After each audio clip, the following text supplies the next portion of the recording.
हम धुंध के दिन है, छोटे बच्चों की माएँ जो हैं उन्हें काफ़ी एहतियात की ज़रूरत है।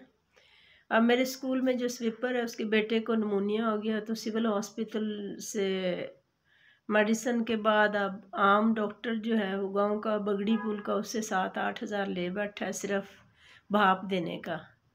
तो भाप जो है वो घर पे भी दी जा सकती है, अगर आपके नेबरिंग में किसी के पास मतलब ओल्ड लोग अक्सर रखते हैं,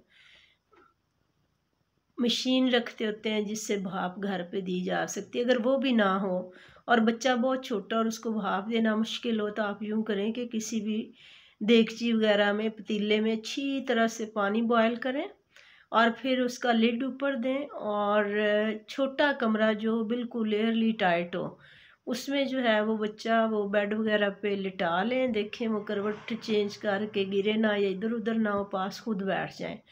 तो उससे ना कोई चद्दर बड़ी लेके पतीले को जो है वो फर्श पे रखें। कोई चद्दर लें नीट एंड क्लीन हो, उसको उसके गिर्द थोड़ा सा लपेट के और उसकी खुली साइड जो है वो बच्चे तक ले जाएं और थोड़ा सा खोल के रखें ताकि बच्चा जो है ना वो उसको ज़्यादा हीट अप ना हो। इस तरह से आप बेहतरीन भाप दे सकेंगी। और अगर ऐसा भी ना कर सकें तो लिड जो है ओनली उठा के तो बच्चे के बेड के पास रख दें, किसी हद तक बच्चा जो है वो भाप उसको आ जाएगी। तो आप छोटे बच्चों की माएँ जो हैं, ख़ासकर वर्किंग वूमेन जो हैं, वो दिन में 2 दफ़ा लाज़मी ये प्रोसेस कर लिया करें। शुक्रिया। अल्लाह